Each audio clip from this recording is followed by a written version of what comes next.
On a Tuesday morning in late November, a dozen inmates are gathered around a table inside minimum security at the Adult Correctional Institutions.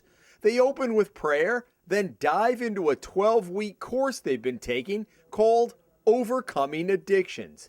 Leading the class is Tony Mancuso, who coordinates 24 volunteers that run similar sessions at virtually every building on the prison grounds.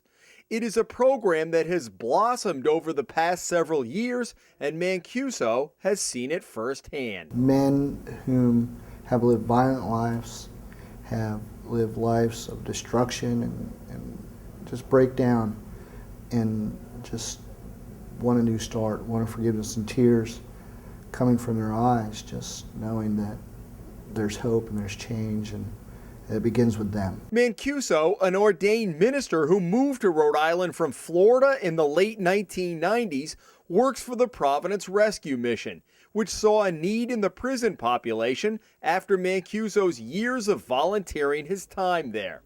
That evolved into a full-fledged curriculum called Learning to Live that spans the ACI, from minimum and medium security to maximum and the women's facility. It's designed so that if a prisoner moves from one building to another, he can pick up on the same class because they're being taught in all of the facilities. And the program costs the state nothing. Missions have historically had a line towards the prison systems of their community. Sean Carew has headed the Providence Rescue Mission since 1999. The mission funds Mancuso's time and the workbooks for the courses, first used in the prison system in Florida. It features topics such as overcoming addictions, resolving conflict, godly parenting, dealing with loss and grief, and personal integrity. I've never met anybody I had to tell they were an alcoholic. They already know they're an alcoholic. People already know they have problems. The question is do you have a different answer for me? So I looked at the curriculum. I liked the curriculum. It made sense to me.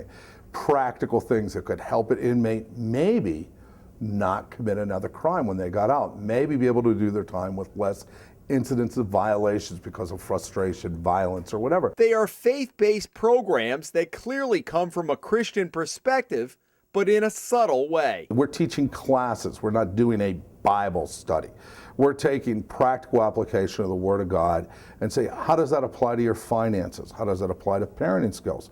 How does that apply to your emotional state of mind? How does that apply with addiction things? Can you find things in the Word of God that will strengthen you, will help you? Well, here, look at this. Let's take a look at this. Let's see what this does for you. And then we let that person make his own decision. It's not so much that it's preaching or that you have to be a Christian to go in, but it gives inmates in any denomination, any faith, the opportunity to kind of learn a different perspective on issues that they're dealing with. Ken Findley, Director of Institutional Programs and Services, oversees the program for the ACI. The volunteers have to go through close to 30 hours of training from Mancuso and the ACI before they are allowed to help with or teach the courses. And the prison keeps a close eye on the message. We're trying to change their values. We're trying to show them that there are alternatives. And if they catch on and they go on to change, great. But there is no way that we would allow anyone to come in and try to change anybody's faith. I think as long as they figure that we're trying to untie knots and we're not trying to tie people up spiritually or get them miscombobbled about things, they're very open. I know they're very watchful, and that's why we have the training, and that's why we've been able to move so forward, is because our volunteers really, respect the job in which the ACI has to do on a professional level each and every day. The inmates at the class we saw at minimum and another class at the women's facility have homework to do every week and are expected to come prepared for the 90-minute class. The discussions are frank and honest. What do you see from week 1 to week 12 when you're sitting there with the guys? I see a light come on with a lot of them. It's just astonishing, to see just kind of their views change and their lives change. We just want to give them hope, that they can make a difference. But we're truthful. We're very truthful in the sense that it's not going to be easy. It's not going to be easy for them to reestablish their lives after such a devastation. It's going to take hard work, perseverance to do that. If we can offer different viable alternatives where you can think about, say, wait a second, before I get angry at my wife, I'm going to pray. And I'm going to understand that because she's raising the children by herself, because I'm incarcerated, she's fragile. And I'm going to treat that differently than I did before. Well, that's a win.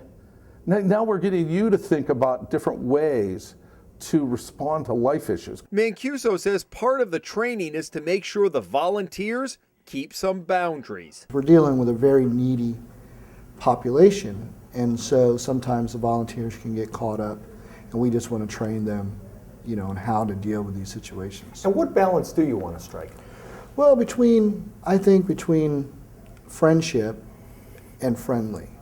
That to have a friendship with someone inside is something that the ACI really tries to not have, because you can be drawn into it and into the circumstances. All three men agree that trying to provide a support network once the inmates leave prison is a key to building on the success of the program. One of our biggest problems that we see on the inside is that we do have the inmates, they're a captive audience, they're off the drugs, they're in a safe, secure location, and they may be thinking and contemplating about change. And they go through all these programs, they have some great programs, they're all evidence-based, but then when we release them, they're going back to the same exact environment that brought them here. So I think the faith-based community has stepped up and have identified that they need to be a partner, and they need to understand that they're part of the solution. When they get out. When they get out. To provide that support network Right. on the outside. Correct, yes. Is it fair to say that if you didn't have the volunteers doing this, these programs would not exist? They would not exist, no. You don't have the resources? We don't, no. At the ACI, Jim Hummel for the Hummel Spotlight.